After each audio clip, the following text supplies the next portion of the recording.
I'm going to see if I can do this without my glasses. I think I can. I'm just going to, don't let me forget them. Don't let me forget them. All right, we'll see how this goes. These are my, let's see, I'm going to hold on.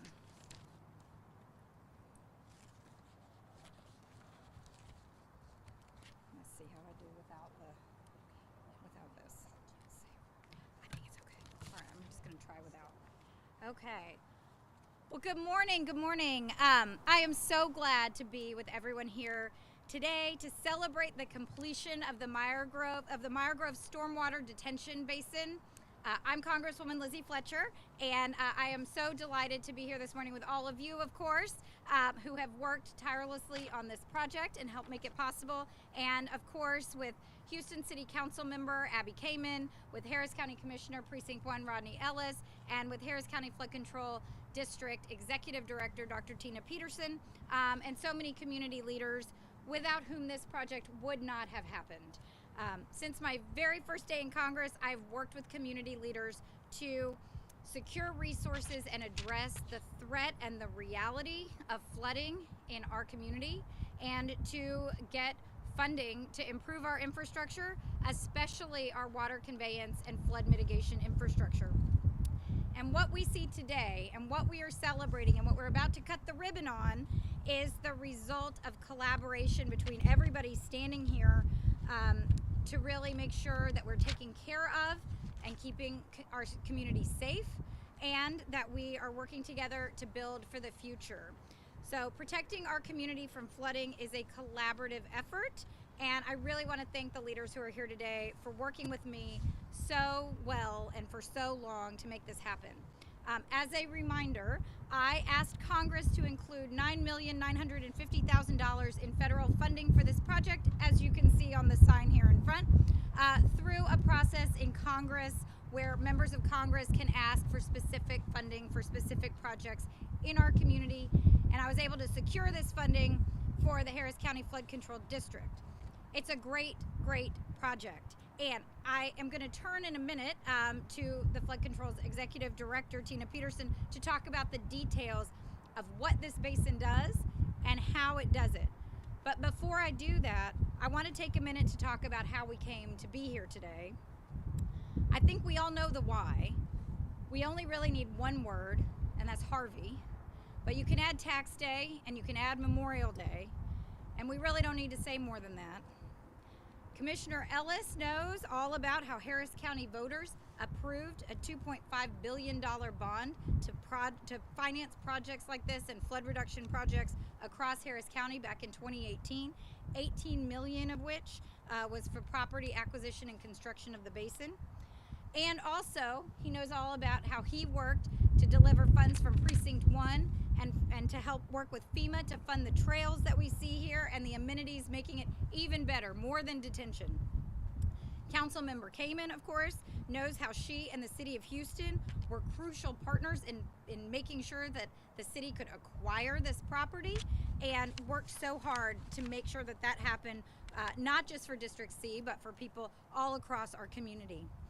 And then working with them, I asked Congress to give us nearly $10 million, and we got it in 2022. Less than a year ago, we broke ground on this project, and today we're cutting the ribbon. This basin is a real testament to the collaboration of community leaders, and it is a much needed improvement that will have a real impact for people in this community.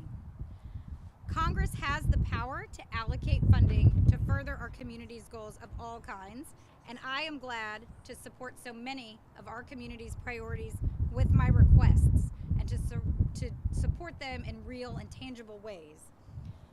And before I turn the program over to Councilmember Kamen, I just want to take a minute to talk about something that's on my mind. It is related, and I think it's on the minds of people across our community. And that is President Trump's orders stopping federal funding for projects like this one and programs of all kinds. As many of you know, President Trump has signed a series of executive orders that attempt to block federal funds that Congress lawfully appropriated, trying to block these federal funds from being obligated or being spent because they do not match his agenda. This week, the Office of Management and Budget issued a memo to implement those orders and to block funds, while also forcing agencies to provide additional information on all kinds of federal assistance. The clear implication of this request was that the executive orders may result in the Office of Management and Budget and the President targeting an even wider swath of funds than what's already covered in his executive order. Now, in a court ruling, the White House rescinded that OMB memo less than 24 hours after it issued it. But as the White House press secretary wrote on social media right after, she said the president's executive orders on federal funding remain in full force and effect and will be rigorously implemented. This has caused chaos and confusion across our community and across our country for projects of all kinds. I've been meeting and talking with people this whole week about the kinds of projects and programs that were and may be impacted. Programs like Head Start, Meals on Wheels, payments to Medicaid, and the list goes on and on and on. And while there is uncertainty for some of these programs because the pause was lifted, there's absolute clarity that President Trump's executive order attacks Congress's historic investments in our communities in the Infrastructure Investment and Jobs Act. This project here was funded through a different mechanism, but so many projects in our area have been funded fully or in part from the law that we passed just a few years ago. And I remind you, it is the law. The president is withholding funds that Congress has directed be spent. The projects under attack in these executive orders: a $10 million Harris County study to evaluate drainage capacity and flood mitigation. Airport improvements, we've gotten $164 million for our airports under the Infrastructure Investment and Jobs Act. $62 million to Metro for electric and natural gas buses, low emission vehicles, loans to companies here that do innovative research, whether it is decarbonizing ethanol, increasing solar capacity, developing new technologies, and more. Overall, our region has gotten more than $1 billion from these transformative laws that Congress has passed. But now President Trump has illegally stopped billions of dollars in approved funding, creating chaos here and across the country. That hurts families, that hurts businesses, that kills jobs, it undermines our national security and our emergency preparedness. President Trump's attempt to steal resources promised to American families and communities unilaterally and unlawfully is wrong. We see here this morning what is right. We see why these investments are so important. We see what they can do, and we see why having government that works efficiently, effectively, and collaboratively is the government that we need and deserve. With that, I'm going to turn the program over to Councilmember Abby Kamen, whose partnership is incredibly important in this work, in this project, and of course, I'm happy to take questions after we complete our remarks. To ensure the success of this partnership, along with our friend Commissioner Ellis, and of course, Harris County Flood Control District, Dr. Peterson, thank you, Alan, the entire team for everything that you do. Congresswoman, your work is not only appreciated, I want you to know that we have your back and we will continue to build on these efforts. My office had secured $1.4 million to address critical drainage issues right down the road along Beech Nut, ensuring residents have meaningful relief where it's needed most. And now, along with this new detention, it is all going a very long way. As we tackle flood mitigation efforts head on, as the Congresswoman mentioned, today is also a reminder of how critical federal dollars are for our community. Lives and livelihoods are at risk when dollars are stalled, when dollars are frozen, when dollars are used as a political pawn and they don't know what they're doing and there are lives at stake. Here in Houston, we are already on borrowed time when it comes to storms. So we recommit Congresswoman, alongside you and others to push for progress, to get shovels in the ground, to get more dollars. But today is also a reminder of what is possible when we all work together to protect our residents and to protect Houston from flooding. And one of those terrific partners that I have the honor of working with is Commissioner Rodney Ellis. Commissioner, thank you.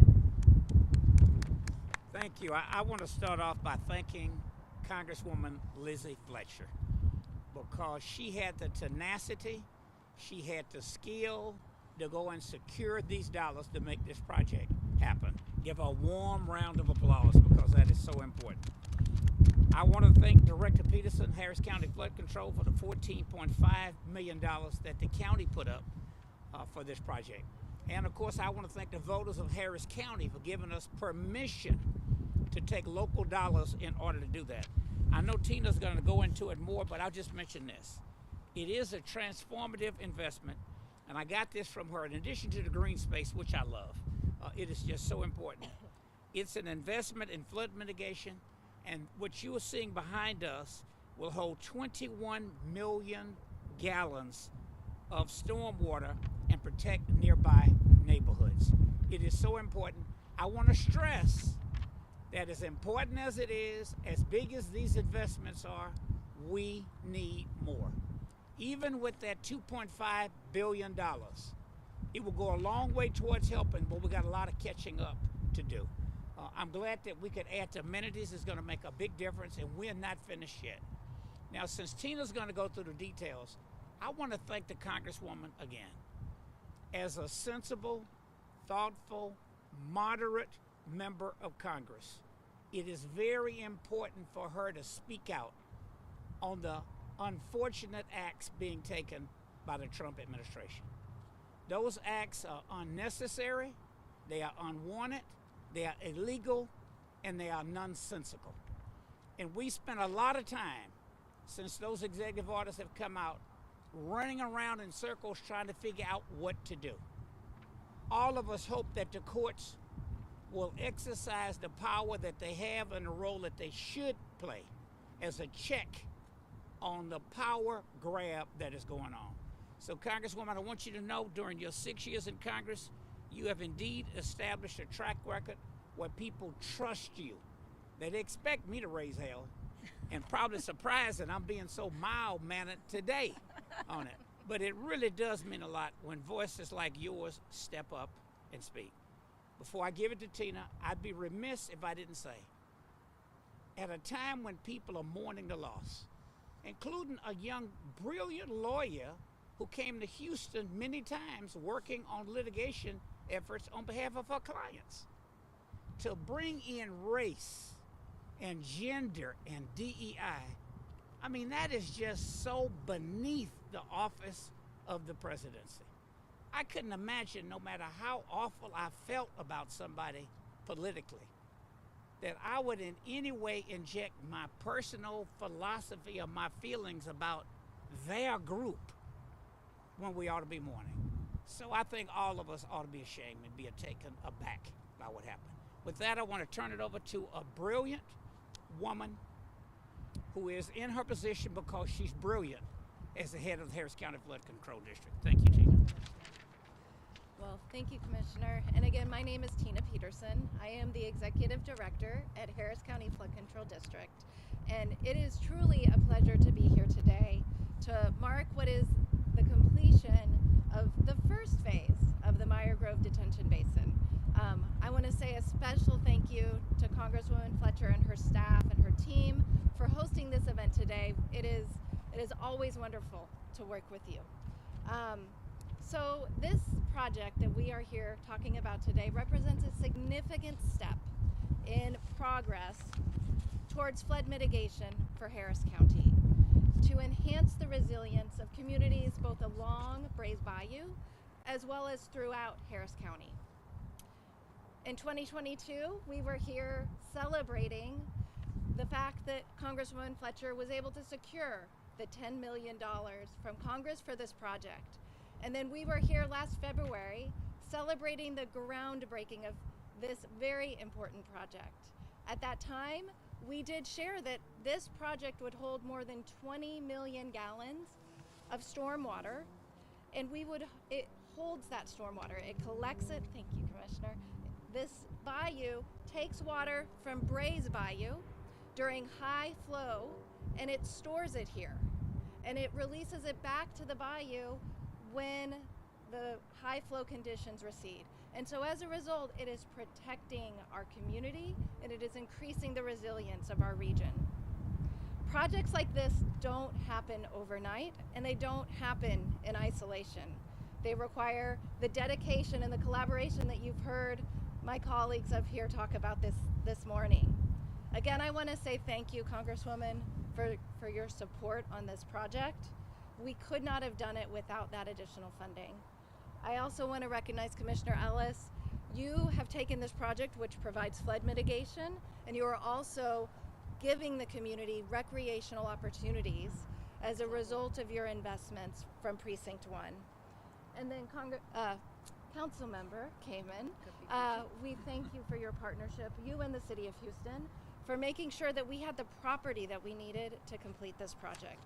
All of those steps are key to making this project happen. The investments that we're talking about today are significant, and we are not done. We are talking about the first phase of this work. Thanks to the funding that we have in the 2018 Flood Control District bond, as well as additional funding that we have thanks to the federal grant that Congresswoman Fletcher secured, we have another phase of work that we will be celebrating in the coming months and years. We will continue to see additional stormwater detention in this area. And then finally, I do want to say a few words about the Flood Control District team and the hard work that they put in every day. It is the stewardship of the staff at the Flood Control District, working together as one team, being service-driven, being adaptable. These are the qualities of our team that I appreciate, and I am so thankful to have the support and this fantastic team. The brilliance that Commissioner Ellis spoke of really applies to the entire team at the Flood Control District. So again, today is showing you what we can accomplish when we work together. We are working together to increase the resilience, to protect Harris County, and looking forward to additional stormwater detention that we can celebrate in the future. So thank you, Congresswoman. Thank you so much. Terrific. Well, thank you so much, Dr. Peterson. Thank you, Commissioner Ellis. Thank you, Councilmember Kamen. I think that we have seen and heard from everyone up here, and certainly the many, many people who are behind the scenes and who are gathered in front, how important this work is, how transformational it's going to be, and I'm just so glad to be a small part of it and to be here today to get to take a tour. But before we do that, I just want to open it up for questions, if anyone has any questions for any of us before we cut the ribbon, and then we're going to walk around a little bit. Anybody have any questions?